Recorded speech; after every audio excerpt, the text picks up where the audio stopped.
இப்போ முழங்கால் அப்படின்னு பார்த்தீங்கன்னா, நம்ம நடக்கிறப்ப வந்து பார்த்தீங்கன்னா, அந்த முழங்காலுக்கு பேலன்ஸ் குடுக்கறதுக்கு மொத்தம் வந்து 6 ஜவ் இருக்கு. இந்த உள்பக்கமா பெருக்கல் குறி மாரி இருக்கிற அச்சாணி, அதே மாரி வந்து உள்பக்கமா இருக்கிற மீடியல் கொலாட்ரல், வெளிப்பக்கம் லேட்டரல் கொலாட்ரல், அதே மாரி இங்க இருக்கிற குஷன், புஷ் மாரி ஒரு குஷன் மாரி சஸ்பென்ஷன் வந்து மெனிஸ்கஸ். ஸோ மொத்தம் 6 ஜவ் இருக்கு. இதுல அதிகமாக நடக்கக்கூடிய ஜவ்வு பிரச்சனை என்னன்னு பார்த்தீங்கன்னா, இந்த ஏசிஎல் அப்படிங்கிற ஜவ்வும், மீடியல் மெனிஸ்கஸ் அப்படிங்கிற ஜவ். இது 2ம் தான் வந்து அடிக்கடி விளையாட்டு காயங்கள்னாலயோ, இந்த மாதிரி விளையாடுறோம். அப்ப என்ன ஆகுதுன்னா, கால் வந்து தொடை வந்து உள்ள ரொட்டேட் பண்ணுது. கால் வந்து கீழ வந்து வெளியில ரொட்டேட் பண்ணுது. அதாவது ஒரு கயிறை வந்து திருகுற மாரி, புடிச்சு இழுத்துக்கிட்டு முறுக்கும். அதான் ட்விஸ்டிங் இன்ஜுரின்னு சொல்றது. இந்த ட்விஸ்டிங் இன்ஜுரி எங்கெல்லாம் காமனா அதிகமா நடக்குது அப்படின்னு பார்த்தீங்கன்னா, விளையாட்டுகள்ல. இந்த ஜம்பிங் ஆக்டிவிட்டீஸ், இந்த ஃபுட்பால் விளையாடுறது, காலை ட்விஸ்ட் பண்றது. ஸோ இந்த மாதிரி ஆக்டிவிட்டீஸ்னால வர்றது.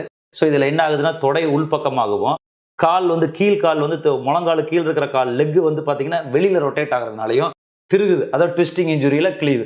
இதே காயம் வந்து ஒரு படிக்கட்டு இறங்குறப்பவோ, விளையாடுறப்பவோ, நடக்கிறப்பவோ, ஓடுறப்போ கூட நடக்கலாம். ஒரு பைக் ஓடிட்டே இருக்காங்க, பைக்ல வந்து டக்குன்னு ஒரு பேலன்ஸ் பண்றப்போ கூட இது நடக்கலாம்.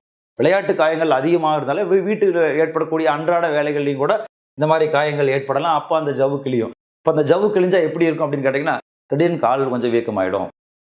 எல்லாத்துக்கும் வீக்கம் வரும்னு சொல்ல முடியாது. சிலருக்கு அந்த வீக்கம் வரும். சிலருக்கு வீக்கம் கம்மியா இருக்கும்.